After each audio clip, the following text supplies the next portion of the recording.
Number 14. The buried cannon. At Mimoyecques, the hillside did not look like a gun. It looked like damage. Chalk, concrete, broken entrances, and deep cuts disappearing into the ground near Landrethun-le-Nord in Pas-de-Calais. Under that hill, engineers had driven long, parallel tunnels and shafts into the earth, like a mine built for something that only needed to point in one direction. On September 5, 1944, Canadian troops reached the site. They found no working wonder weapon. They found an underground machine already smashed into dysfunction. The galleries were blocked. Sections had collapsed. The fortress had been buried before it could properly reveal itself. The cannon had to be buried before it could fire. By late 1943, German planners had settled on an answer to the same problem behind the V-weapons campaign: how to hit Britain continuously without sending bomber crews into the sky. The V-3 was not a missile. It was not a rocket.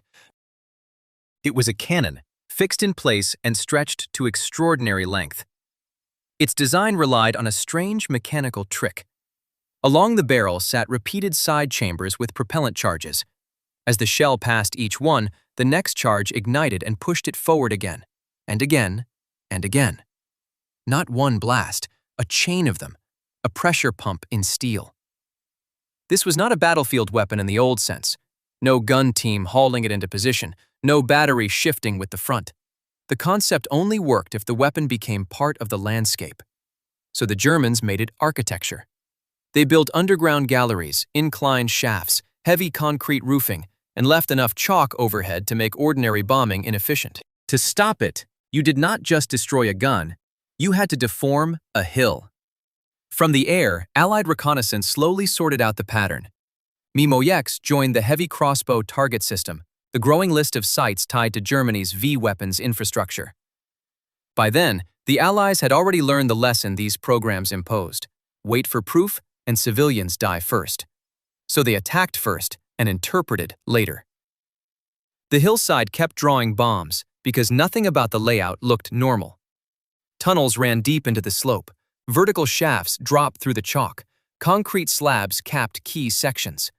The place looked defensive, but it was built for offense. Hidden, fixed, industrial. A fortress meant not to hold a line, but to feed shells into a city, hour after hour. The obscenity was in the routine. The whole design tried to turn bombardment into factory output. On July 6, 1944, RAF No. 617 Squadron arrived with the tool for that problem. The dambusters carried Barnes-Wallace's tall boy bombs, each weighing 12,000 pounds, or about 5,400 kilograms.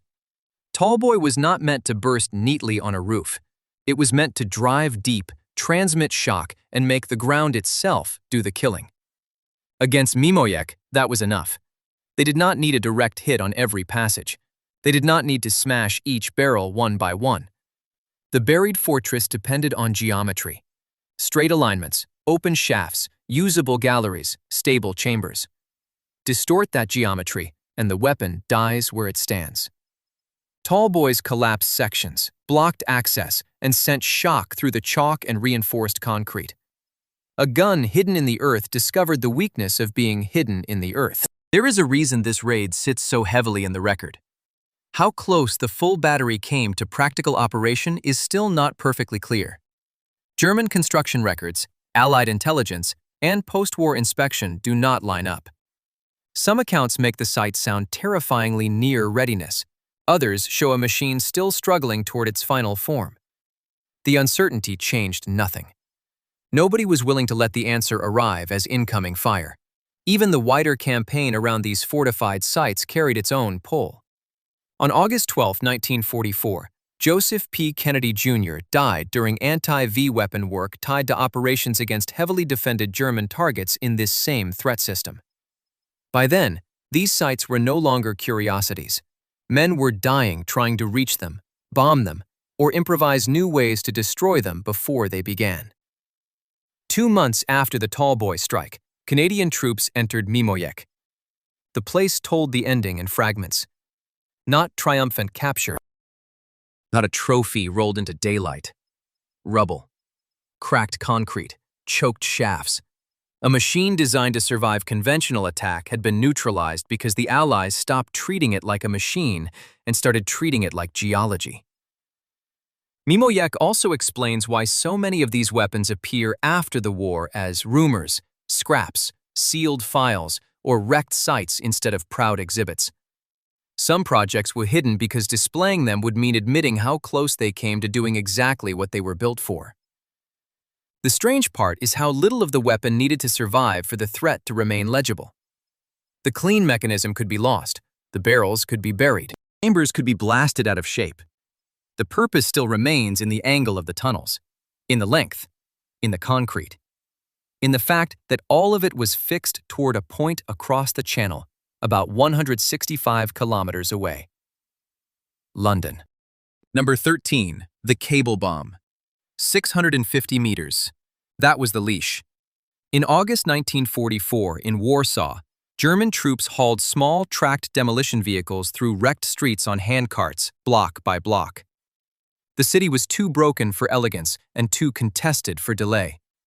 The machine they unloaded was barely the size of a large sled, low to the ground, absurdly small beside collapsed walls and burning tenements. Inside its forward compartment sat the part that mattered. 60 kilograms of explosive in the early electric SDKFZ-302, then 75, and in some gasoline-powered 303B versions, about 100. Enough to turn a doorway into a crater. Enough to blow a barricade apart from below. The operator did not climb in. He stayed back with the control box while the vehicle crawled forward alone. Allied intelligence described its body almost clinically in 3 compartments: charge in front, control gear in the middle, cable drum in the rear. A tiny siege engine built like a diagram. Behind it, as it moved, the cable unreeled. At first glance, the idea looked like the future arriving early. A remotely controlled bomb on tracks sent toward tanks, bunkers, bridge supports, infantry positions. Production of the electric version began in April 1942. That is strikingly early for something that feels like a battlefield robot. In combat, though, the Goliath was not science fiction. It was a slow-moving target dragging its weakness behind it. Start with the charge. 60 kilograms in the SDKFZ-302, 75 in the 303A, 100 in the 303B. These were not nuisance charges. They could break walls, tear open barricades, collapse a stairwell. Its threat was plain. It could place a full-sized blast exactly where a soldier least wanted it. Then the body carrying it. Tiny tracks, low silhouette, no driver to kill before detonation, because there was no driver at all. That gave the machine its unease. It was not literally a suicide charge, but it was built for the same final job a man with explosives might be ordered to do in a city fight. The machine went into the doorway instead. By the middle of the war, it had a name that sounds almost ridiculous until you picture the result. The toy-sized tank that carried a full-sized death sentence. Germany kept building them. About 4,929 of the gasoline-powered SDKFZ-303 were produced. Total Goliath production is often given as 7,564 vehicles, though that broader figure varies by source. Either way, this was not an eccentric prototype left in a workshop. It was a real program, an industrial answer to a brutal problem: how to deliver explosives under fire without sacrificing the man guiding them. It failed often for the same reason it looked so promising. Every number that made it frightening created another number that made it fragile. The electric 302 looked more advanced, but the 303 switched to a Zundap 2-stroke gasoline engine for a blunt wartime reason: cost. Simpler field use, easier practicality, more charge, less elegance. That shift shows how the weapon was judged, not by futuristic promise, but by whether enough of them could be kept moving through mud, rubble, shell holes, and gunfire before the front moved on. Then there was speed, or rather, the lack of it. The Goliath did not rush a target. It crept. Open country, that made it vulnerable to almost everything. Against tanks, the idea was enticing. In battle, the machine still had to cross visible ground. It was low, but not invisible, and any interruption meant the charge never arrived. Normandy and Italy exposed that problem fast. Against alert defenders, a remotely guided demolition vehicle was less a wonder weapon than a very expensive object asking to be shot. Warsaw was different because cities compress distance. The target was the next barricade, the next entrance, the next corner, held by men with rifles, bottles, and whatever else they could carry. There, the Goliath still had value. German troops could bring it forward by handcart, set it down near cover, and send it crawling toward a resistance position no one wanted to approach on foot. But urban rubble gave defenders another gift: time. Polish fighters learned the machine quickly. They shot at it, they jammed it, they attacked the tracks. And when they could reach the weak point, they cut the wire. That was what the 650 meters really meant. Not freedom for the operator. Exposure. The vehicle was never wireless. It was physically tethered to the man controlling it by a long, multi-strand cable, feeding commands from the box in his hands to the relays in the hull. Shell fragments could sever it. Small arms fire could hit it. Rubble could snag it. A defender with a tool could cut it. A machine built to place explosives precisely had to stay connected every second on the way there. One broken line could turn a guided bomb into dead weight in the street. That also explains why the weapon never became a clean legend after the war. Goliath was real enough to terrify a city, modern enough to hint at the future, and flawed enough to embarrass the myth. It was neither clean innovation nor pure failure. It was a battlefield robot that still needed a spool of wire trailing through gunfire. In Warsaw, that often decided everything. Not the blast, the cable. Number 12. The animal mine. A weapon that turned obedience into a fuse. In the autumn of 1941, somewhere on the Eastern Front, a German tank crew reported a dog running toward armor. Not away from the engines, toward them. Low to the ground, fast, trained, carrying something on its back. For men already fighting across hundreds of miles of Soviet territory after June 22nd, that image was enough. A mine choosing its own path. A charge with 4 legs. And once that possibility entered a crew's mind, the danger widened at once. Not just one blast under one hull, but the chance that every sudden movement near a column could trigger firing, confusion, and a fatal mistake. The trail does not lead first to a German workshop. It leads into Soviet planning. Before the invasion collapsed into chaos, Soviet testing had already described the method with chilling calm. Train a dog to dive beneath a tank. Strap an anti-tank pouch filled with high explosives onto its back. Fit it with a protruding trigger so the charge detonates when it strikes the underside of the vehicle. The logic is brutally simple. Tanks are armored in front, strong on the sides. Underneath, they ride on their weakest skin. The dog was not meant to bite, distract, or scout. It was meant to disappear under the belly of the tank and turn that weakness into an explosion. For the soldiers facing it, the immediate consequence was not theoretical. A weapon this small forced crews to watch the ground beneath them as much as the enemy ahead, splitting attention at the worst possible moment. American readers were already hearing pieces of this as the war widened. 1941, Time reported German newspaper claims that Russians were sending dynamite-laden dogs against German armor. By then, the idea had already left the battlefield and entered rumor. In war, rumor grows teeth fast. A frightened crew does not need a technical manual to panic when an animal darts under its tracks. It only needs one shouted warning over an engine deck, one gunner firing too soon, one driver swerving at the wrong time. The manuals came too, and they turned fear into procedure. On January 1, 1942, the German army issued a notice on Russian demolition equipment, mines, and fuses. Merkblatt über russische Spreng- und Zündmittel, Minen und Zünder. It included captured Soviet devices and instructions for dealing with them. Among the terms Germans used were Tankhunde and Minenhunde, tank dogs, mine dogs. These were not names invented after the war. They were labels in the paperwork of an army that had decided the threat was real enough to classify. In practice, that meant more than filing language. It meant crews, guards, and infantry around armor were being told that a dog approaching a vehicle might be treated as an incoming weapon. Captured mine diagrams and winter reports did not just document a curiosity. They taught men in the field to shoot first at shapes they would once have ignored. Fear changed everything around a tank. Once German soldiers were told dogs might carry explosives, every animal near a vehicle meant something else. A farm dog crossing a road, a stray near a supply line, a handler's animal in the wrong place at the wrong second.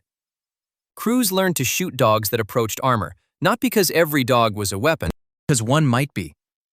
That is how a documented enemy system turns into a wider battlefield hazard. The tactical fact is narrow. The psychological effect is enormous. One trained animal could make dozens of armored men treat every moving shape as a possible fuse. And that is where the risk escalated beyond the dogs themselves. A column that expects an attack from beneath starts reacting before it confirms what it sees. A nervous machine gunner fires at a stray near the lead tank. Infantry nearby think the column has spotted infiltrators and fire too. Civilians lose animals. Supply teams lose messengers or guard dogs. Discipline frays because the trigger condition is no longer an enemy uniform or a muzzle flash, but movement. Even false alarms cost time, ammunition, and attention. On a front where timing already meant survival, rumor was now altering armored behavior. After the war, the name Panzerhund began to surface in retellings. It sounds like the kind of secret Nazi project people expect to find. Efficient, cruel, mechanized, grotesque. Germany certainly used dogs during the war. Service records and unit reports show them in ordinary military roles: sentry work, tracking, security, message carrying. A ration strength report for the German 281st Security Division listed 43 dogs on September 21, 1941, then 40 on November 21, then 50 on December 21. Real dogs in real German service. But those numbers mattered on the ground precisely because they were ordinary working animals. Theater where crews had been warned about explosive dogs, the presence of legitimate military dogs created another layer of danger. Confusion between animals meant to serve the army and animals imagined as living minds. The sharper question is not whether the weapon existed. It did. The sharper question is why a German name survived when the German program did not. Here, the answer is colder and simpler than the myth. What people later remembered as a German wonder weapon was more likely an enemy method that Germany documented, named, and feared enough to build countermeasures around. Several wartime armies were willing to study animals for tasks machines still handled badly: detection, delivery, demolition, carrying messages through fire when radios failed and wires were cut. The appeal is obvious. An animal does not need fuel the way a half-track does. It does not throw a metal silhouette against the horizon. It can cross ground that stops wheels. But once explosives enter the picture, that line vanishes almost at once. The dog is no longer helping the system, it is the system. And a system like that does not end when the charge goes off. It lingers in doctrine, in reflex, in what armed men are told to fear. So was there ever a formal German explosive dog program of its own? The searchable evidence turns thin at exactly that point. There are scattered claims, later stories, a lot of confident repetition. The strongest documented trail leads back to Soviet anti-tank dogs, German countermeasures, and German terminology for a Soviet threat, not to a verified operational Nazi dog bomb unit moving across the front in numbers. What remains on the German side is a paper trail. Notices, labels, ordinary war dog records. But paper was enough to change behavior. Out on the ground, tank crews still fired at dogs near armor because they believed one of them might be carrying a charge under its fur. Panzerhund was less a proven German secret weapon than a German name for fear already running beneath a Soviet tank. And once an army teaches itself that fear, the next shot at a dog may not stop a bomb at all. It may start something worse. Number 11. The corner rifle. Schießbäche und Krummlauf für Sturmgewehr. The line sits in late-war ordnance paperwork, flat and bureaucratic, almost hiding what it means. A launcher. Beside it, a bent gun barrel. By 1944, German crews inside armored vehicles had a very immediate problem. Infantry could get close. Too close. A man with a grenade did not need a cannon duel. He needed one blind spot, one hatch, one patch of dead ground beside the hull. Engineers answered with something strange. Let the rifle see where the rifleman could not, without exposing his head. One surviving example shows the idea instantly. A Sturmgewehr 44, the stamped metal assault rifle Germany fielded in the last phase of the war, chambered for the 7.92 by 33 mm Kurz cartridge. On its muzzle sits a thick curved attachment, about 20 mm across on the outside, where the rifle barrel itself is closer to 14. Above it, a mirror sight like a tiny periscope. The shooter is no longer aiming where the barrel points, he is aiming where the barrel disappears. Popular memory turns it into a novelty gun, the thing that shot around corners. The more serious version had a narrower purpose. For armored vehicles, a 90-degree attachment could project through a firing port so a crewman inside could cover the side of his own vehicle without climbing out into rifle fire or a satchel charge. The infantry version used a milder 30-degree curve for firing from cover, over rubble, or around a wall. Different uses, same promise. Stay hidden, keep shooting. The design sits right on the line between desperation and utility. The paper trail starts in 1943. Early German experiments did not begin with a normal barrel bent like a pipe. Engineers expected that a bullet forced through a true curved bore would tear itself apart or destroy the weapon at once. So one of the first concepts used a larger curved section, roughly 20 millimeters, attached to an 8 millimeter rifle idea. The logic was simple. Do not force the bullet to follow rifling through a bend. Deflect it through a bigger tube and hope momentum carries it around. Testing pushed them somewhere stranger. The thing they expected to fail hardest, a rifled curved barrel closer to the bullet's actual path, worked better than the oversized deflection tube. Not well, better. That difference mattered. By then, the host weapon had become obvious. Not a full-power rifle, not a machine gun. The STG-44's intermediate cartridge and more manageable impulse gave the idea a chance to survive at all. A standard infantry round was violent enough. A heavier one would punish the attachment even faster. So the curve ended up married to the assault rifle that was already being treated as a glimpse of future infantry combat. The document still does not read like the birth of a wonder weapon. It reads like field expediency hardening into metal. Close defense for assault guns. Blind spots around armored vehicles. Firing from cover in streets where every doorway might hold a grenade. Late-war Germany had shrunk the battlefield down to a corner, a hatch, a few feet of masonry. U.S. ordnance officers found captured examples after the war and examined them with the same mixture of curiosity and skepticism the design still creates. It matters because this is where the broader question of buried arsenals keeps surfacing. A ridiculous device gets displayed. A criminal one gets buried. Something crude, flawed, and still useful enough to study tends to vanish into reports instead. Look again at the mirror sight. The shooter peers into angled glass because he cannot place his eye behind the line of fire. He is trusting a reflection, trusting geometry, trusting that what exits that bent tube will still behave enough like a bullet to hit a man at the end of a corridor. In photographs, the arrangement feels almost surgical, controlled, clever. The firing was not. Every shot punished the attachment. The barrel curve imposed enormous stress in a space only centimeters long. Bullets came out deformed, some fragmented. Accuracy collapsed as distance increased. The device fouled quickly, wore rapidly, and had a service life so short that limited practicality is the polite version. It did function, which is why it survives as more than a sketch. But it functioned like many German emergency devices from the last year of the war.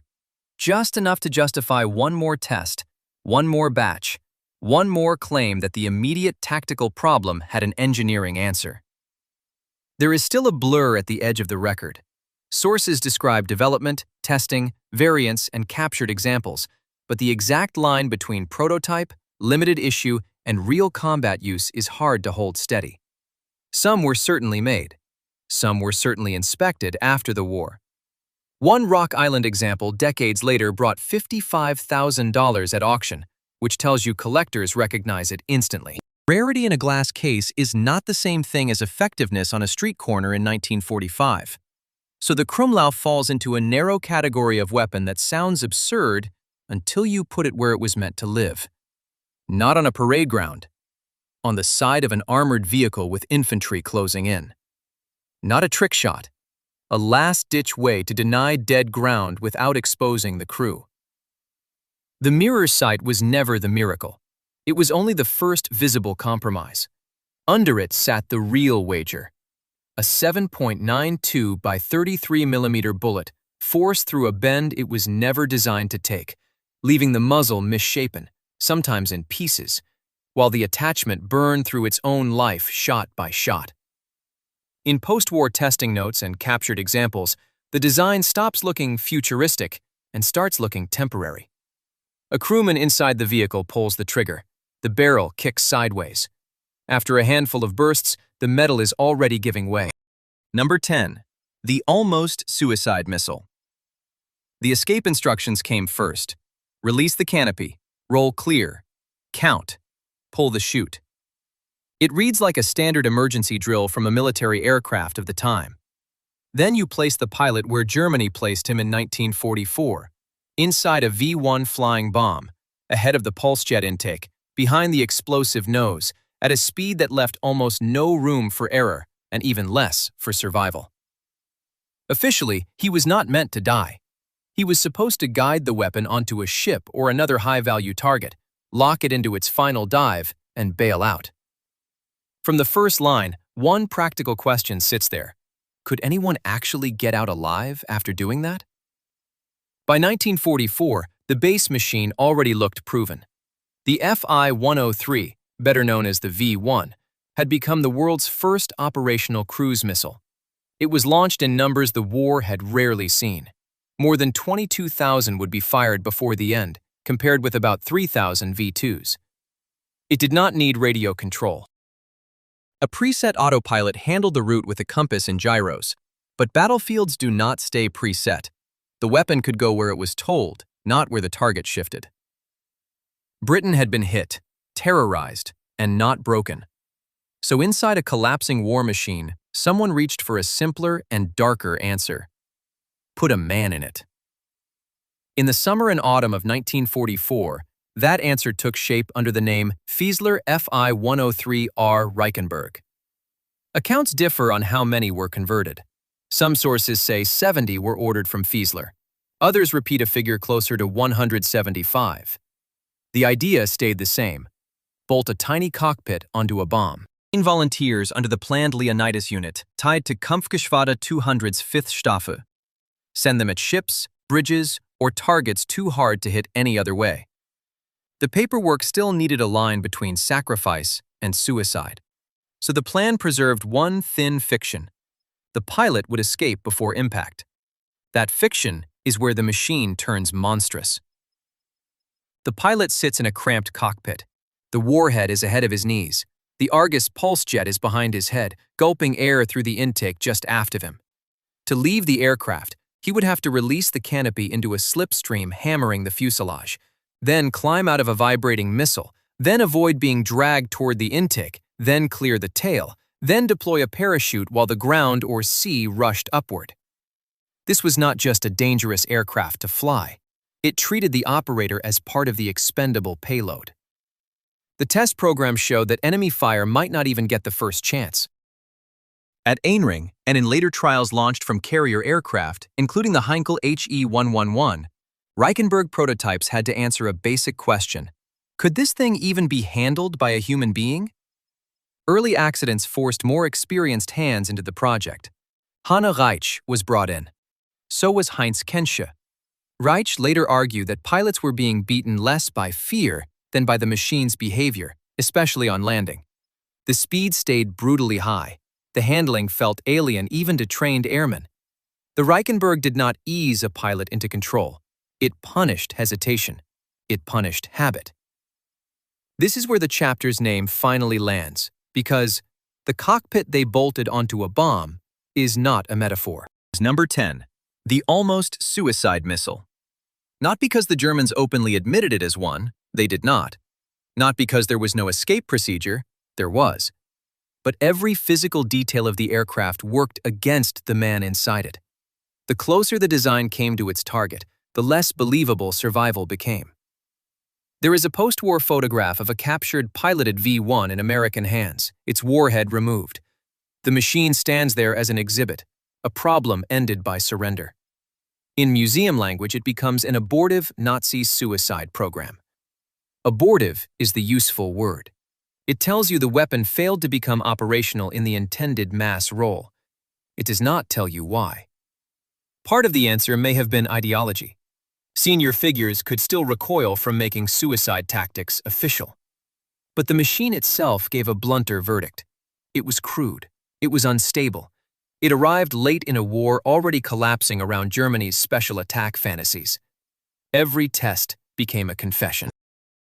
Even before combat, the Reichenberg showed that the body inside mattered less than the impact ahead.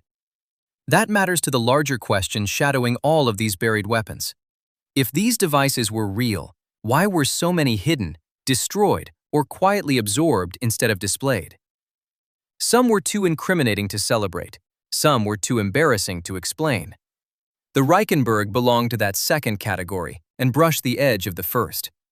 It was real enough to build, real enough to test, real enough to terrify the people asked to fly it. By late 1944, it was abandoned, not because it was harmless, and not because desperate measures had lost their appeal. Abandoned because it exposed the desperation too clearly. In the official version, the pilot still had a way out. In the physical version, he sat in a cockpit the size of an excuse, waiting for the moment a bomb would ask him to step outside into its own engine wash. Number 9. The piggyback bomb. The bomber died, so the pilot might live. On the night of June 24, 1944, a German pilot crossed toward Normandy in a silhouette that looked wrong even by late war standards. One cockpit sat on top. Another aircraft hung beneath it like a body strapped to its back. From a distance, it looked like two planes locked together in the same patch of sky. One still had a way home. One did not. Germany called it Mistel. A piloted fighter sat above a pilotless Ju-88 packed with explosives. Together they flew as one awkward composite toward a bridge, a ship, or another hardened target. The pilot in the upper aircraft controlled both machines. Near the aim point, he released the lower one and broke away.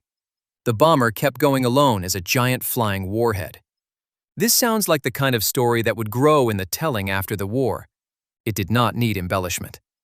By April 1944, the first operational Mistels were being completed. By June, with Allied armies ashore in France and every crossing suddenly precious, German planners had a mission for them. On May 24th, Allied air forces had identified the Seine bridges between Paris and Rouen as critical targets. Germany was reading the same geography from the opposite side. If those bridges mattered that much, then smashing crossings near places like Oiselle might slow the invasion machinery for one more night. Picture the pilot in the upper cockpit. He is not sitting inside the bomb, the way Reichenberg pilots nearly were. He rides above it, steering death through remote muscles and linkages. Below him, the Ju-88 is no longer a bomber in any ordinary sense. Its crew compartment has been replaced by a shaped charge nose weighing nearly 2 tons, built to do more than blast. It was meant to punch through. That detail matters. Mistel was an attempt to turn an obsolete twin-engine aircraft into a precision penetration weapon for concrete, steel, and bridge structure. The arrangement also imposed a brutal condition on the man meant to survive. Released too early, and the lower aircraft might miss entirely. Released too late, and the upper pilot had to fly straight toward defended target space while sitting on top of nearly 2 tons of explosive. If the separation gear failed, he was no longer a pilot guiding a strike. He was a passenger attached to his own bomb. The concept promised a clean handoff at the last moment. In practice, that last moment was where everything became least stable. The shape helped sell the dream. A single-seat fighter on top, often a Bf-109 or an FW-190, a stripped Ju-88 underneath, explosive bolts between them. Germany had airframes that no longer worked well as conventional bombers. It still needed something that could reach strategic targets under crushing Allied pressure. So it fused two aircraft into one disposable system and trusted engineering to cover for a losing war. In open air, though, the elegant idea turned clumsy. A Mistel had to cross defended territory as a lumbering pair. It was larger, less agile, and far more visible than the fighter perched on top. Allied air superiority made daylight attacks dangerous. Night gave some cover, not safety. Night fighters were already hunting over France, and by the summer of 1944, the skies above the invasion front were too crowded for fantasies. Even if a crew reached the target area, the final approach demanded a level, controlled run long enough to aim, verify orientation, and commit to separation. That was exactly the kind of predictable path defenses punished. Somewhere in that darkness, one of the strangest aircraft of the war met a machine built to kill intruders like this. Accounts credit RCAF Mosquito pilot Walter Dinsdale with shooting down the first Mistel over Normandy. He did not catch an ordinary bomber on its way home. He found the entire composite before it could complete the handoff. It exploded behind German lines before it reached its objective. That interception tells you how narrow the weapon's window really was. Mistel had to survive long enough to become dangerous, and the dangerous part came at the end. It needed the enemy to let it get close. It needed stable guidance, clear orientation, and a target still sitting where expected when the release came. Bridges, ships, strategic installations. Those were the intended victims. Intention was the easy part. After that, the record turns murky in the familiar way failed wonder weapons often do. The plans were expansive. The confirmed results were not. Mistels were sent against bridge targets after D-Day, including the Seine crossing area around Oisel. Yet hard evidence for decisive success is thin. Claims drift. Targets described as destroyed show up elsewhere as merely damaged or not hit at all. The weapon promised precision. The battlefield answered with smoke, confusion, and very few clean conclusions. 1945, captured Mistels looked less like secret superweapons and more like exhibits from a workshop where definitions had started to collapse. It addressed the same wartime problem as the manned V-1 and the ramming units, with one crucial change. The pilot was no longer supposed to die. The machine under him died instead. That also places Mistel among the buried weapons that never fit neatly into one box. Some were hidden because they were criminal, some because they were politically awkward. Systems like this fell into a third category. They were too embarrassing as battlefield failures to celebrate, yet too technically interesting to discard. The surviving pieces were not always displayed as trophies.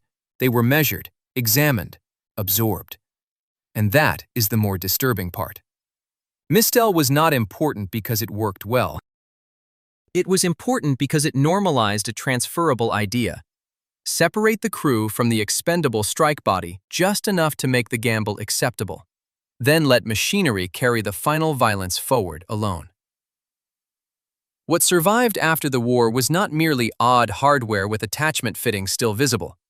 It was proof that even in collapse, engineers had found a way to make one aircraft disposable and call the other recoverable. A logic far easier to improve than to forget. Number 8. The human bullet. Collision point, outer engine, cockpit, tail assembly. That was the instruction these pilots received in the final spring of the war. Hit the bomber where it breaks, then get out if you can.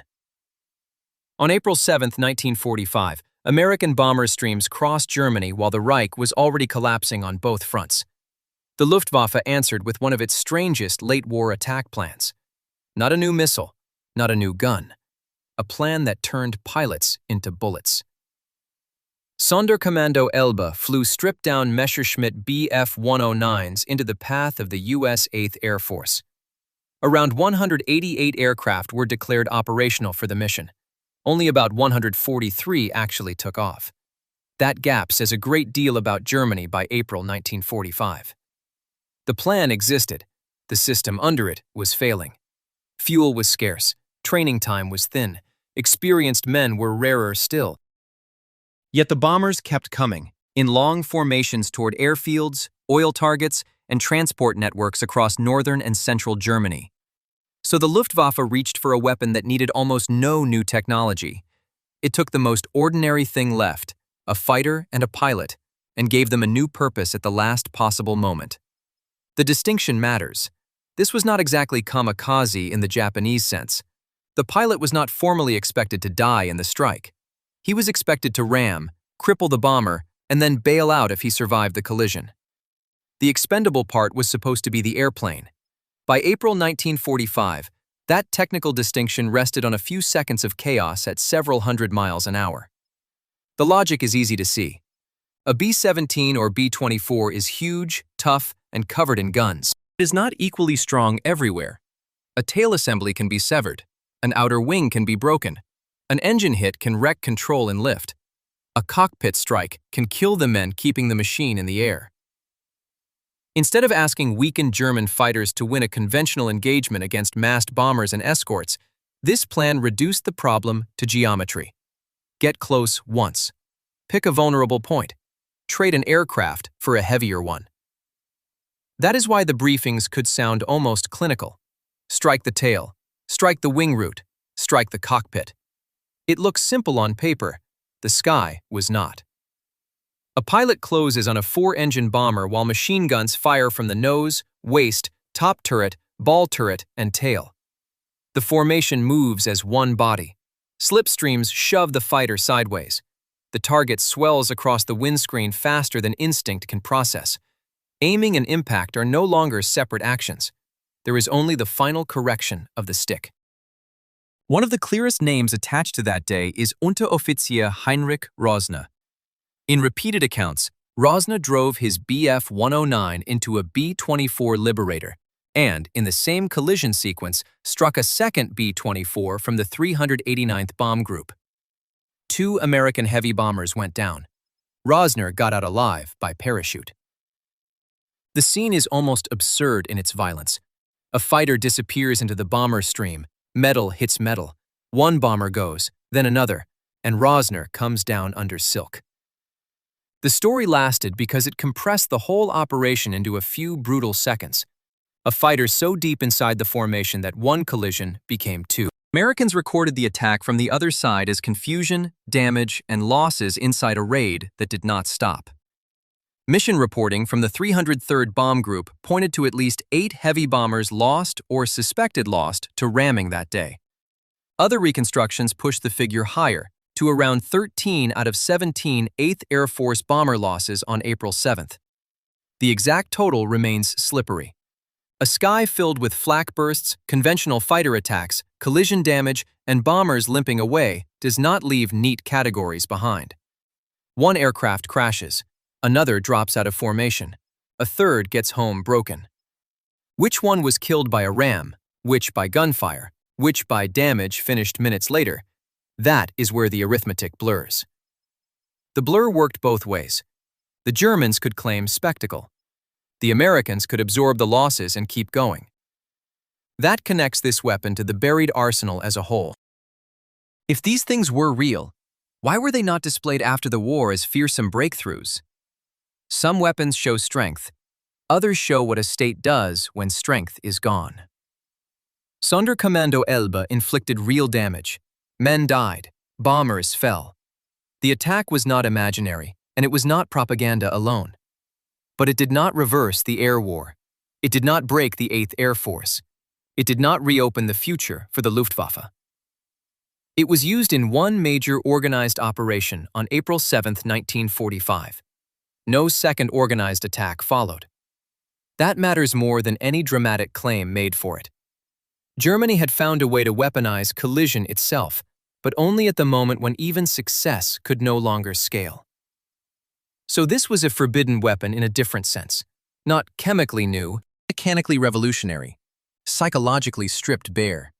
A military doctrine built from shortage, where the innovation was simply the decision to aim a man like ammunition, while headquarters still wrote, "Bail out if possible," on the paperwork. The survival clause, tucked into the orders like a final courtesy, makes the whole thing colder. These pilots were told where to strike. They were told what might break a bomber. They were told to jump clear after impact if they could. Rosner did. Some others did too. But when 143 fighters rise into a sky already owned by the enemy, and the plan requires touching a 4-engine bomber with your own airframe, survive if possible no longer sounds like an expectation. It sounds like the last line in a briefing. Then the BF-109 closes. The bomber fills the glass.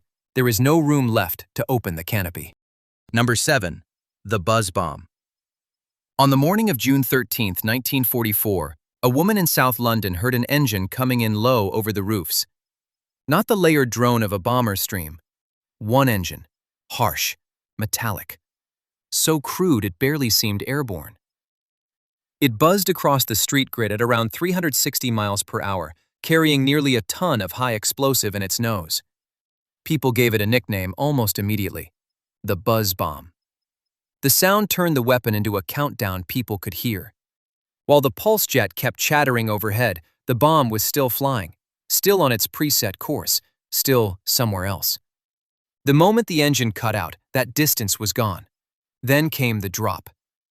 1 week after the Normandy landings, Germany opened this campaign from the Pas de Calais. The machines rose from inclined ramps like cheap disposable aircraft built for a single errand. No pilot, no return trip. A gyro held course. A fuel system fed the pulse jet. A mechanism measured the run. When that measured distance was reached, the engine stopped. It was not a bomber in the old sense. It was not yet the fully new thing either. It sat in between. An early cruise missile, simple enough to mass produce and frightening enough to turn a city's sky into routine dread. The first attack on London was small and messy. The RAF Museum records 10 V-1s launched on June 13th. That did not last. By June 29th, about 2,000 had been fired from roughly 40 operational sites. That is the scale that matters. No longer an experiment, no longer a strange machine on a test range.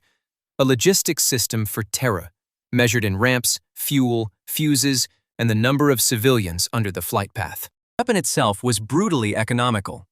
About 150 miles of range, a warhead of roughly 1,870 pounds, enough to cross the channel, enough to hit crowded neighborhoods, rail lines, markets, buses, and terrace houses, with no pilot to train and no crew to bring home.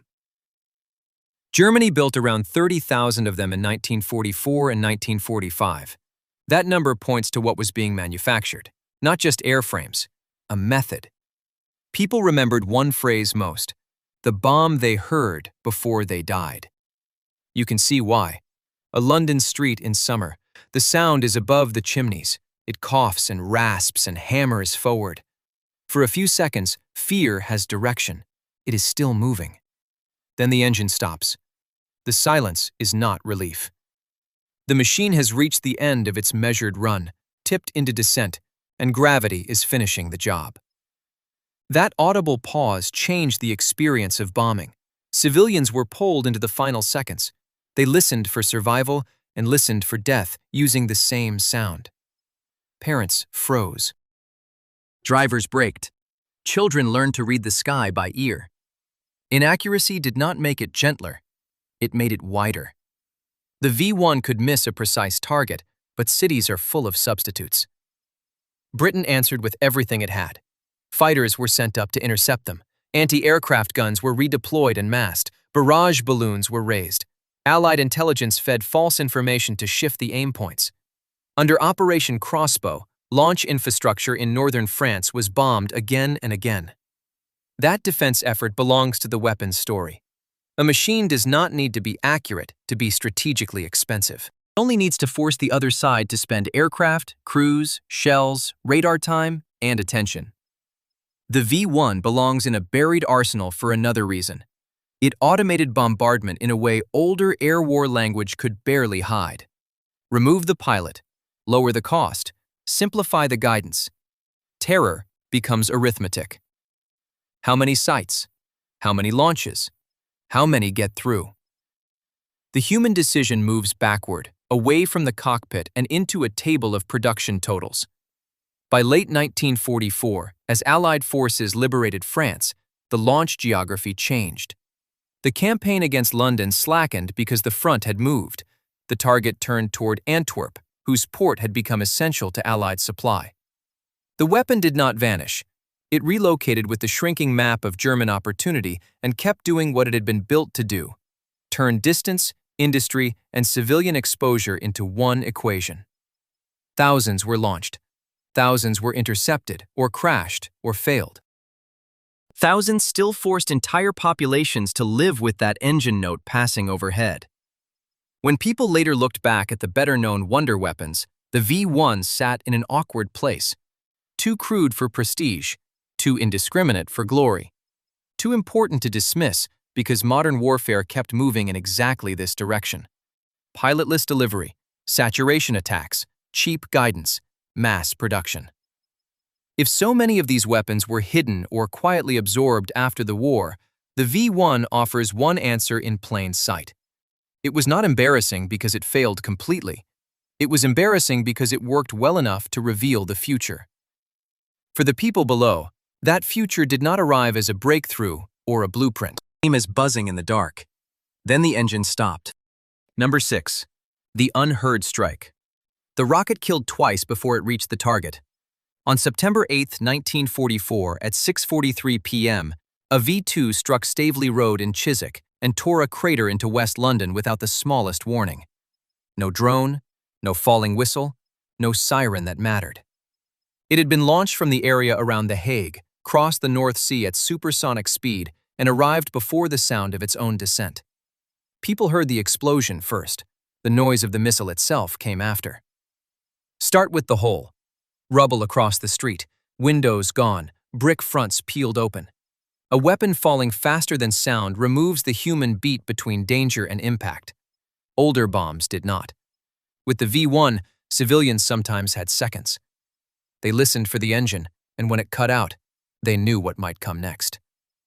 With the V-2, there was no interval. Once launched, as the Imperial War Museums put it, there was no defense, no interception, no evacuation. Not even the small mercy of hearing it in time. Britain tried to hide what had happened. Officials first explained the Chiswick blast as a gas main accident because admitting a new long-range German weapon would tell Berlin the missile had worked. But the numbers did not stay obedient for long.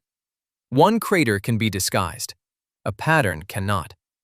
In the months that followed, London and Antwerp became the main targets of almost 3,000 V-2 launches sent against England, France, and Belgium late in the war. Across the wider V-1 and V-2 campaign, about 33,700 houses and buildings were destroyed in Greater London, Antwerp, and Liège. The arithmetic kept piling up, but it no longer sounded like air war. It sounded like impact reports. The machine itself was not crude. It began as the A4 at Peenemünde, developed under Werner von Braun's team, then repackaged by Hitler as a Vergeltungswaffe, a revenge weapon. Liquid-fueled, mobile, ballistic. The world's first long-range guided ballistic missile used in combat. Those words matter because they explain the awkward burial after 1945. Militarily, it was an inefficient terror device that arrived too late to save Germany. Technologically, it was the ancestor of something the victors immediately wanted. Measure the strike like a forensic report. Range from the Netherlands to London. Speed beyond the sound barrier. Launchers that could move. A warhead heavy enough to flatten homes and throw masonry across entire blocks. No anti-aircraft belt, fighter patrol, or barrage balloon could touch it once it was on its arc. Earlier bombing always left room for a contest in the sky. The V-2 erased that contest. You stand in a London street at dusk, and the first sign the weapon exists is the crater it has already made. The second death toll began far from the impact site. On the night of August 17, 1943, Allied bombers hit Peenemünde. The attack disrupted the missile program, but it did not stop it. Production moved under Germany's Harz Mountains into the Mittelwerk tunnels, fed by prisoners from Mittelbau-Dora. The buried arsenal became literal there, not hidden in paperwork, not quietly shelved in depots. Buried in rock, in underground galleries wet with filth, smoke, dust, and the air of a camp system built to consume people as fast as the factory consumed parts. The numbers changed shape there, not launch totals, body totals. At least 10,000 deaths at Mittelbau-Dora alone are tied to V2 forced labor. Broader estimates rise when the wider program is included, but that lower figure is enough. More people died building the V2 than were killed by V2 strikes in combat. The missile killed at the point of impact, and it killed again before it ever left the ground. Here, the weapon stops looking like a wonder and starts looking like a ledger. On one side, engineering milestones, turbopumps, guidance, ballistic trajectory. On the other, prisoners worked underground in lethal conditions after Peenemünde was hit from the air. The same rocket later displayed as a stepping stone to space was assembled inside a concentration camp labor system. Some weapons were hidden because showing them honestly meant showing the tunnel behind them. That tunnel leads straight back to a name that did not disappear with the Reich. Wernher von Braun led V2 development, surrendered to American forces, and later became central to the U.S. space program. Official biographies often begin with rockets, equations, and Saturn V grandeur. They do not begin in Chiswick at 6:43 p.m., and they do not linger in Mittelwerk, but the line is continuous. The A4 became the V2. The V2 became captured hardware, captured expertise, and post-war missile knowledge for both the United States and the Soviet Union. A failed revenge weapon became a foundation stone. On March 27, 1945, the last V2 strike on Britain hit Hughes Mansions on Valence Road in East London. By then, the war was almost over. The missile campaign had not changed the outcome. It had not broken British resistance. It had not rescued Germany from defeat. Strictly military terms, it was a poor bargain bought with enormous effort and human ruin. After the war, the V2 could be presented as a breakthrough in rocketry, a spectacular dead end of Nazi desperation that pointed forward into the space age. On the ground, it was a terror weapon that arrived before you heard it, built in underground tunnels where prisoners died by the thousand. The crater and the tunnel belonged to the same machine. Number 5. The submarine too late. On May 7, 1945, Allied inspection teams climbed down into surrendered German submarines with clipboards, flashlights, and orders to inventory what was left. Steel hull, batteries, torpedoes, instruments. One more defeated weapon to register, photograph, and divide up. Then, inside a few of those boats, routine seizure turned into careful study. The fittings did not match the old war that had just ended. The spaces were tighter, cleaner, more integrated. Systems that had been compromises in earlier U-boats looked as if they had been built here around a different assumption. This boat was not designed to dive only when threatened.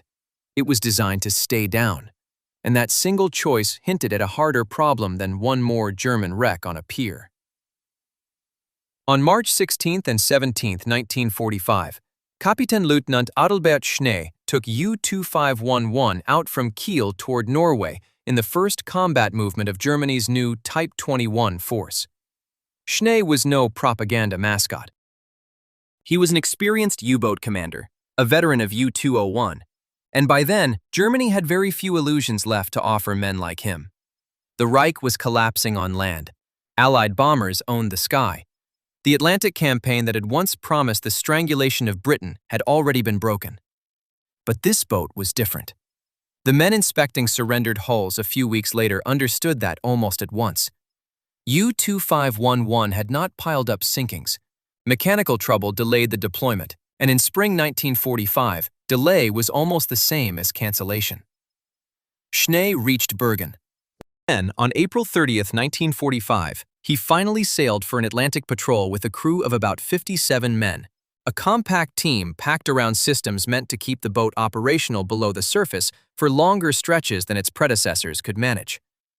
4 days later, on May 4th, the ceasefire order reached him. One patrol, A few days. A war already over. Almost nothing on the combat record. That made the danger easy to miss. At first glance, the Type 21 looked like another late German project that had arrived too late to matter.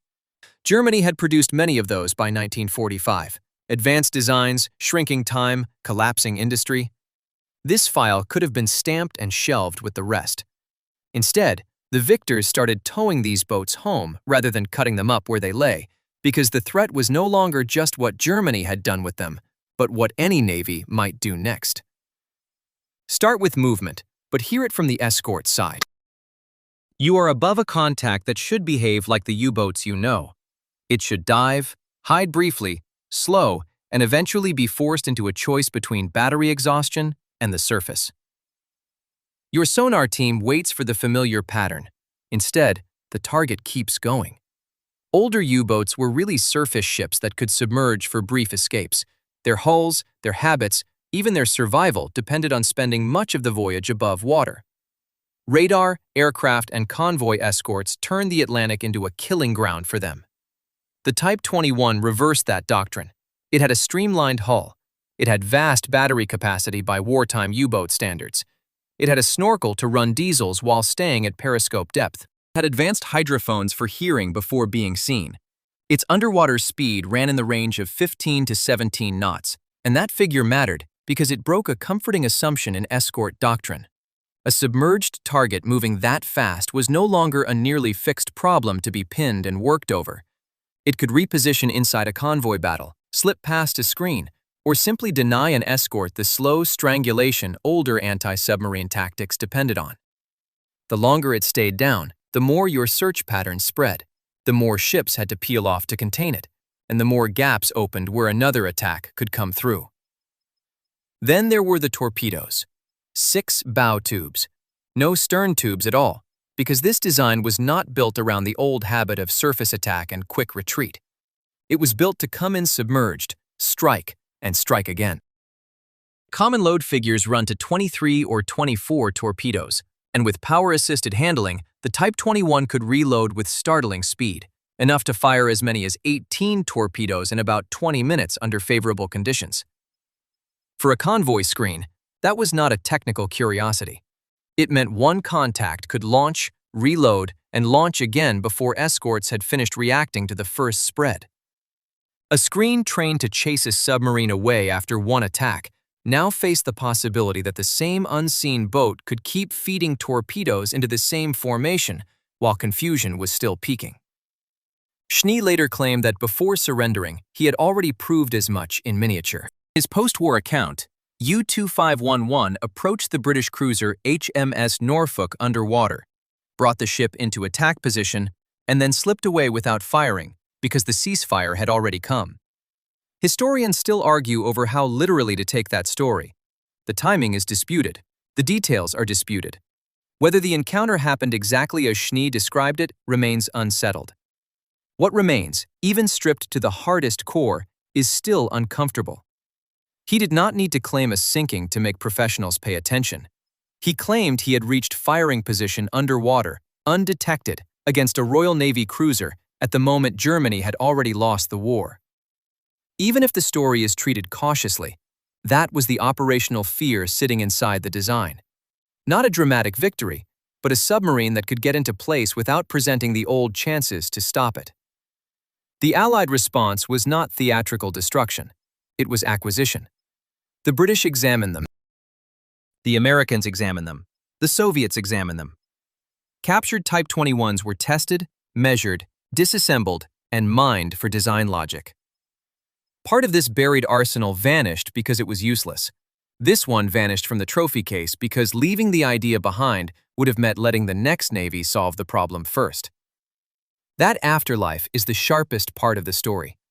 Few Type 21s became operational before surrender, so their combat record stayed thin. Their influence did not. Post-war submarine design moved toward high-speed submerged performance, cleaner hull forms, better batteries, snorkel use, and the assumption that a submarine's natural environment was underwater, not the surface. The Cold War did not copy the Type 21 line for line. It absorbed the direction it pointed, And with each adoption, the escort's problem grew larger. A target harder to detect, harder to hold, and less willing to come up where aircraft and radar had once ruled. So when Allied teams entered those surrendered boats with their cold inventories and technical checklists, they were not cataloging the remains of a failed Nazi program. They were standing inside a prototype of the next era. U-2511 never torpedoed HMS Norfolk in any documented wartime action. It surrendered on May 8, 1945. But inside its hull was a question the war had ended before anyone fully answered. If submarines were built to fight submerged first, how long would surface fleets keep control of the sea the old way?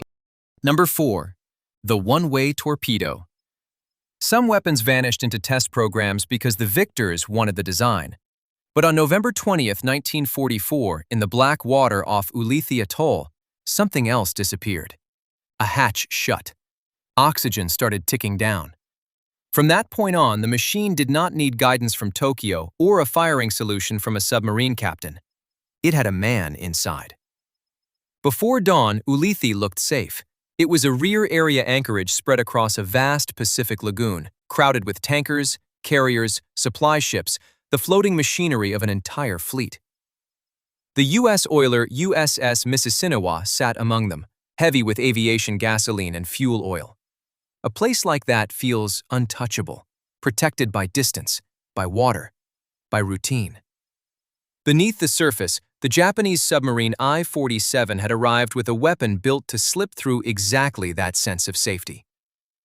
The Kaiten began with one of the most formidable torpedoes of the war, the oxygen-powered Type 93 Long Lance. That mattered because Japan was adapting something already fast, already deadly, already feared. But this version changed the center of the weapon. Where a normal torpedo carried mechanism, this one had a cramped compartment for a pilot. A young man, often about 20 years old, sealed into a steel cylinder with controls, instruments, and a 3,400-pound warhead ahead of him. He did not launch the weapon and watch it go. He rode inside the blast. At lower speed, the Kaiten could crawl out to roughly 85,000 yards. At higher speed, it could make 30 knots. Those numbers sound like reach and flexibility. Inside the tube, they meant something harsher. A human body breathing finite air. Speed traded against time. Distance traded against oxygen. The hatch above the pilot mattered more than any performance figure because it suggested an exit. As the program developed, that hatch looked less and less real. In September 1944, on Otsushima Island in Tokuyama Bay, Japan opened the main Kaiten training and production base. It was more than a school, it was a pipeline. Weapons moved through tunnels, pilots trained, wrote farewell letters, learned procedures, and disappeared into a system the Japanese public barely understood while the war was still being fought. The language around them was ritual and sacrifice.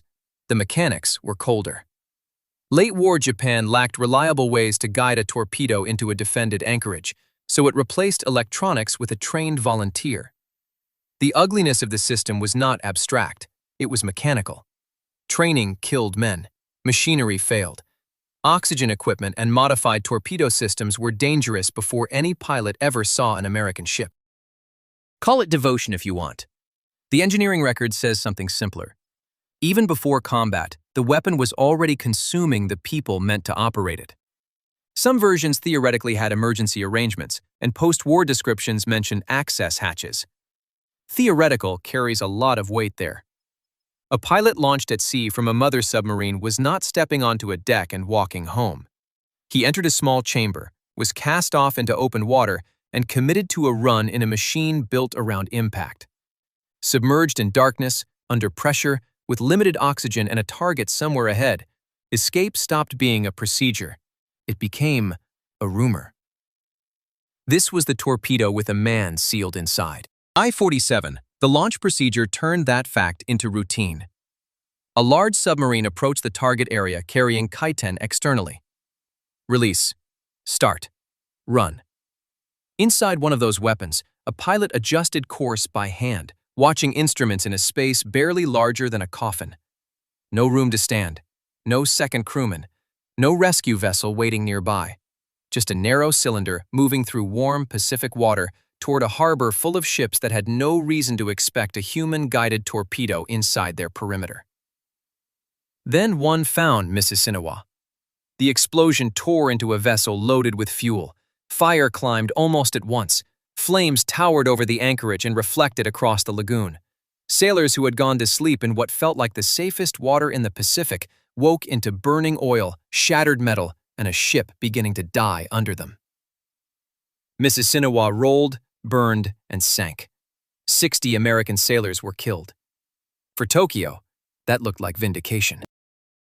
A hidden submarine had inserted human-guided explosives into an enemy fleet base and drawn blood. Reports from the first attack helped keep the program alive, because frontline success can hide madness in the design. But the return was thin. The Kaiten demanded submarines altered to carry it, secrecy to deploy it, crews to support it, trainees to pilot it, and men willing to vanish inside it. After all that cost, it produced only a handful of confirmed sinkings. The propaganda starts to thin out there. This was not a breakthrough that war had unfairly interrupted. It was a confession in steel. Japan had reached the point where a guidance problem was solved by putting a person where the missing technology should have been. Matters for the larger question hanging over this buried arsenal. Some weapons were hidden not because they failed to work, but because the way they worked revealed too much. At Otsushima, the young men kept training. The farewell letters kept being written. Submarines kept carrying the weapons out. Every launch returned to the same fact from the beginning. The hatch, the oxygen, the promise that there might be some meaningful way back. Then the compartment sealed. The Kaiten dropped away into open water. The promise narrowed to almost nothing. For the pilot inside, the exit was not behind him. It was the impact. Number 3. The gas Hitler never fired. The invisible weapon even the regime hesitated to release. In January 1945, Soviet troops were pushing toward the Oder. Somewhere west of that front, the most dangerous German weapon still sat in containers, shells, and bombs. Not in a firing position, not on a launch rail, in storage. At Dienfurt an der Oder, now Brzeg Dolny in Poland, a secret plant built under the Anorgana firm had spent years turning a laboratory discovery into mass-produced poison. Production began there in 1942. The chemist behind the discovery, Gerhard Schroeder, had stumbled onto tabun in 1936 while researching insecticides. By the end of the war, Germany had synthesized about 12,000 metric tons of it. The battlefield record for that stockpile is almost empty. The arsenal existed. It was real. The harder question is why a regime that used gas in murder and accepted civilian slaughter from rockets and bombs still did not fire this one in battle. Part of the answer sits in the paperwork. German nerve agents were secret enough that Allied intelligence did not fully grasp what Germany had while the war was still being fought. Britain and the United States had chemical weapons of their own. Both expected that if gas came, it would look more like the last war. Mustard, phosgene, familiar names, horrible, but understood. Tabun was different. It belonged to a class the Allies had not fielded themselves during the war. That made it more powerful on paper, but harder to judge in practice. The side holding it could not know how much the enemy already knew. Picture the decision in Berlin late in the war. Someone authorizes chemical use. Thousands of shells or bombs go out. The first strikes land. Soldiers drop without obvious wounds.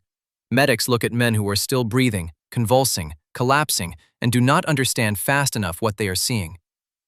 For a few hours, maybe longer, surprise holds. Then comes the other possibility. London or Washington already has the same thing, or believes it does. In that case, Germany has just invited retaliation on every city still standing. Not a neat battlefield advantage, a continent-wide exchange. That uncertainty runs through the testimony after the war. Senior German figures gave different reasons for the non-use of tabun, but one theme kept surfacing: fear that the Allies could answer in kind. Whether that fear was accurate mattered less than the fact that it existed. The stockpile did not need to be matched exactly to deter its use. It only had to be believed matchable. By the final months of the Reich, fuel was short, rail lines were broken, and armies were collapsing. A weapon that promised escalation without certainty became harder to justify, not easier. Die Handvoet shows what Germany had actually built. This was not a notebook curiosity or a prototype discussed over maps. It was an industrial site between the Oder River and nearby settlements, designed to fill munitions in secret. Bombs, artillery shells, containers. The goal was scale. The goal was to move Tabun out of glassware and into war. That is what sharpens the paradox.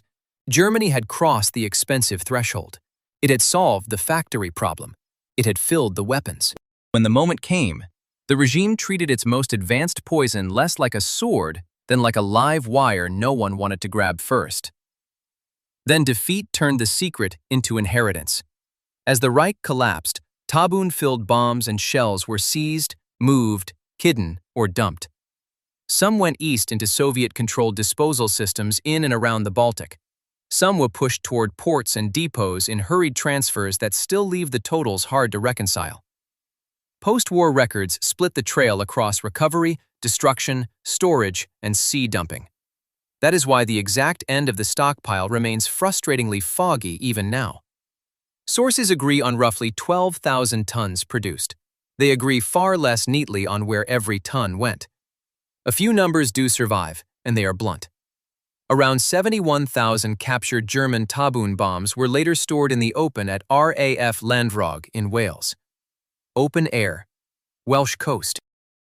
A secret German nerve agent stacked after the war under British control, not displayed like a trophy. Later, residual British stocks and ex-German aerial bombs containing Tabun were shipped north and scuttled in the Atlantic during Operation Sandcastle in 1955 and 1956. Parliamentary records later describe roughly 25,000 tons dumped in the Atlantic between 1955 and 1957. In the Baltic, the scale was larger still, about 40,000 tons of chemical munitions dumped after the war, containing an estimated 13,000 tons of chemical warfare agents, including Tabun. The buried arsenal did not disappear. It changed geography. Secret factory, captured depot, airfield storage, seabed. Now, German North and Baltic waters contain around 1.6 million tons of old munitions overall, with thousands of tons of chemical agents still part of that broader underwater legacy.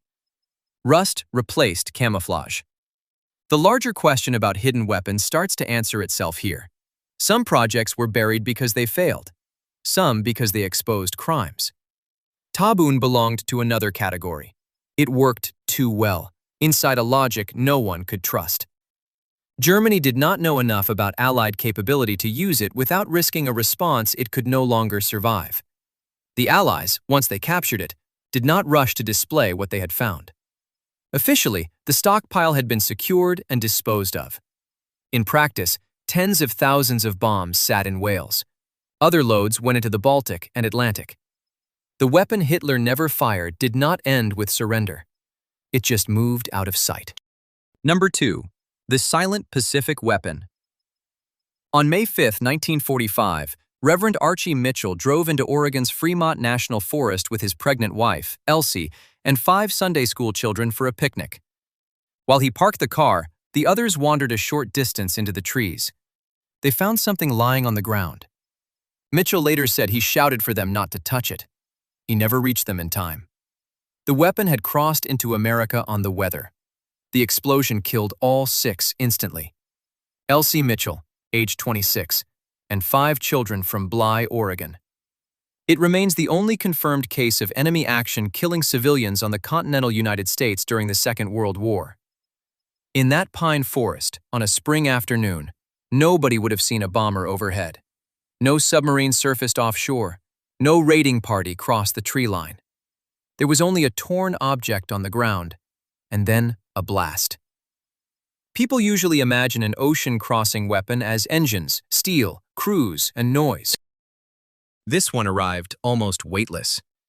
Paper, silk, rope, hydrogen. Roughly 30 feet across when fully inflated. 4 incendiary bombs hung beneath it, along with one 30-pound high-explosive charge. It was built to drift more than 5,000 miles, not by ordinary navigation, but by giving itself to a river of air above the Pacific. In late 1944, Japanese planners began launching these devices by the thousands.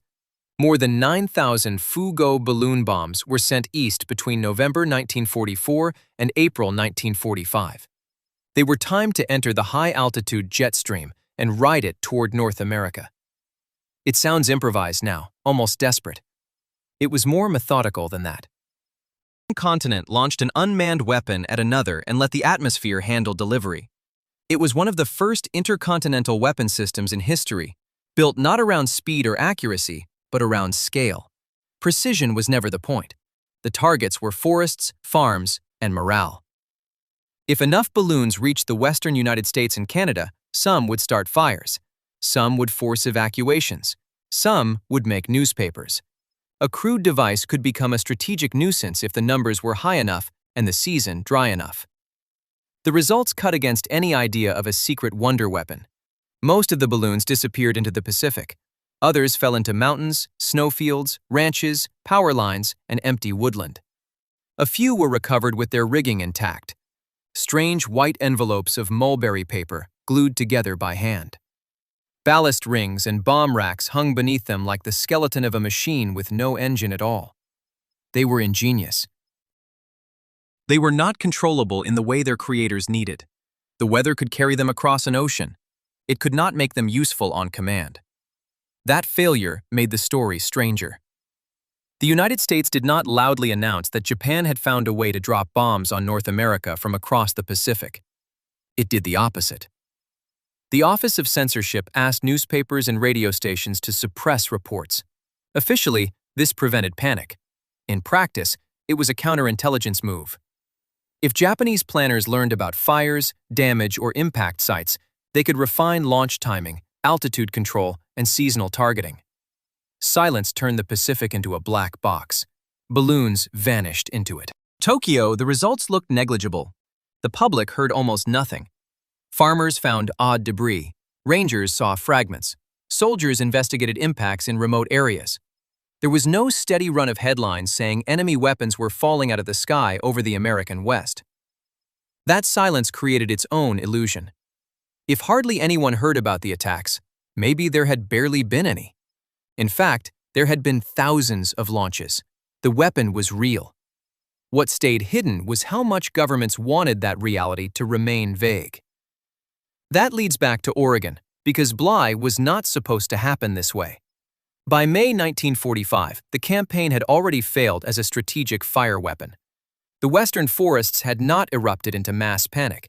The United States had not diverted vast resources inland. Japan had not forced an American psychological crisis with drifting incendiaries.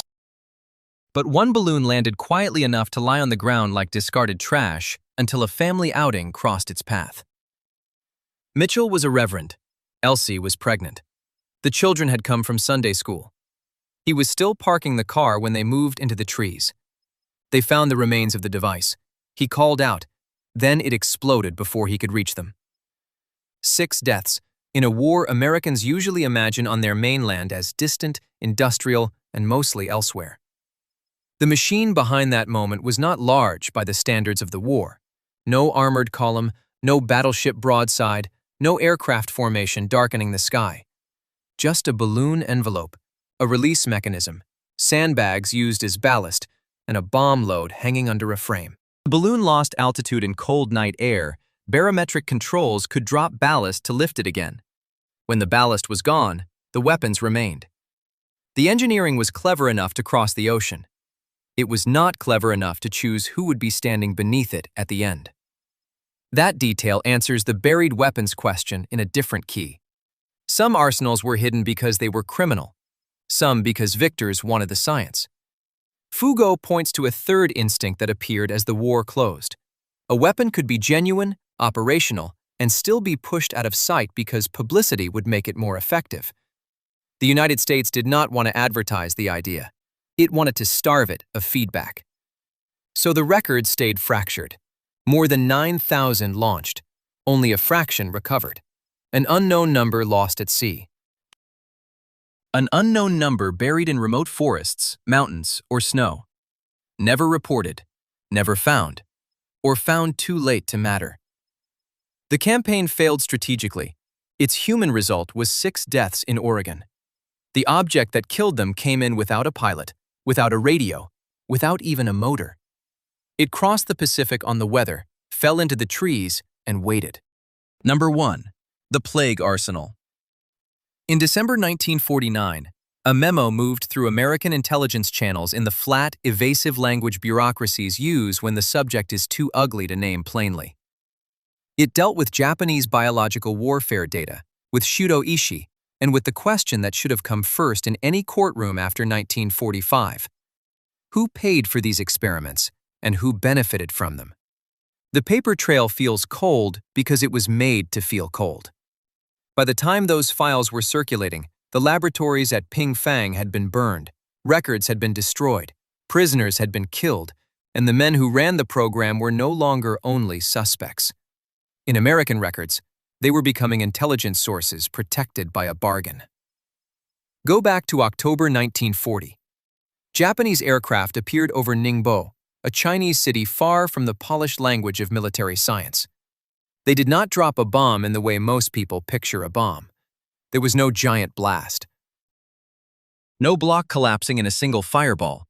The casings were porcelain, brittle on purpose, packed with plague-infected fleas and mixed with carriers like sand, so the load would spread when it shattered. This was not aimed at a trench or a ship. It was aimed at a living environment. Streets, courtyards, grain, rats, people. An insect delivery system released over civilians. That was what Unit 731 had been built to do. At Pingfang, roughly 14 miles, about 23 kilometers, south of Harbin in occupied Manchuria, the Japanese army built a secret complex under the cover of epidemic prevention.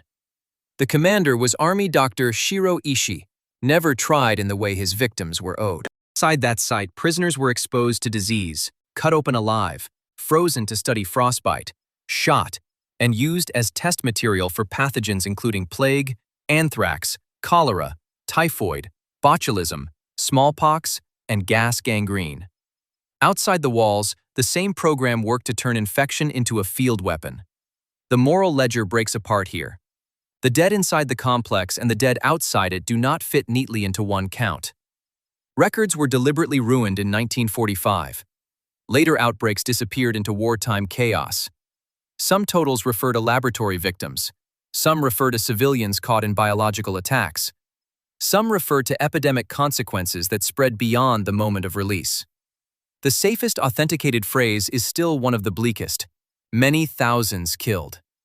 Not rumor, not a campfire myth from the edges of the war. A military program, human experimentation, biological attacks, civilian targets. You feel the design most clearly when you stop thinking about shells and start thinking about ecology. A normal munition kills at the point of impact. This one used impact as the beginning. Fleas became delivery platforms. Disease became a payload that kept moving after the aircraft were gone. The battlefield was not a line on a map, but a population. Infection does not recognize uniforms, so the test range had no clean boundary. By 1945, Japan was collapsing, but the men at Unit 731 understood exactly what they had made and exactly what would happen if it was fully exposed. They tried to erase it. Facilities were blown up or burned, documents were destroyed, remaining prisoners were killed. The site at Pingfang was meant to vanish into rubble, ash, and contradictory memory. What survived did so through custody and exchange, testimony taken behind closed doors, samples and notes extracted by investigators, and findings preserved not in a courtroom record first, but inside intelligence and military channels. One documented consequence came quickly. Soviet prosecutors put some Japanese biological warfare personnel on trial at Khabarovsk in 1949, while the United States kept key figures out of a comparable public reckoning and continued negotiating for their material. After the surrender, the question changed. Evidence of what was done already existed in testimony, in captured material, in the physical remains, and in later declassified records on Japanese war crimes and biological warfare. The struggle was over who would control the results, and under what secrecy. American investigators pursued Ishii's data aggressively. The logic was strategic, clinical, and morally catastrophic. If the experiments had produced information on plague dissemination, frostbite, infection, and weaponization, then some officials wanted that information secured for U.S. use rather than fully exposed in open court as the product of mass murder. Records released later, including occupation-era reporting and intelligence correspondence, support the core bargain: protection from prosecution in exchange for exclusive access to data. So the public story of victory and justice developed a hole at its center. The Tokyo war crimes process did not make biological warfare by Unit 731 a central spectacle of accountability. Leading figures avoided that dock. Ishii himself died free. Men who had turned prisoners into experimental material and cities into outdoor test sites were not just escaping a full reckoning. In crucial cases, they were negotiating with the value of what they had learned. That is the answer hanging over this buried arsenal. If these weapons were real, why were so many hidden, destroyed, or quietly absorbed after the war instead of displayed as trophies? Because exposure threatened more than reputations. It threatened a secret already taking administrative form. Immunity did not simply close a case. Documented exchanges suggest it also protected the transfer of reports, interviews, and experimental findings into American custody. What happened after that is harder to prove cleanly. Historians can document the immunity for data arrangement and can trace the paper trail into U.S. intelligence and military files. What remains unresolved is how far those materials influenced later American biological warfare research, planning, or retention decisions. The danger is not abstract. Once evidence is buried inside classified systems instead of tested in court, it can shape policy without leaving a public verdict. And the trail does not end in Pingfang's ashes. It leads to named post-war files, the 1949 intelligence memoranda, and the missing full accounting of who signed off on shielding Ishii.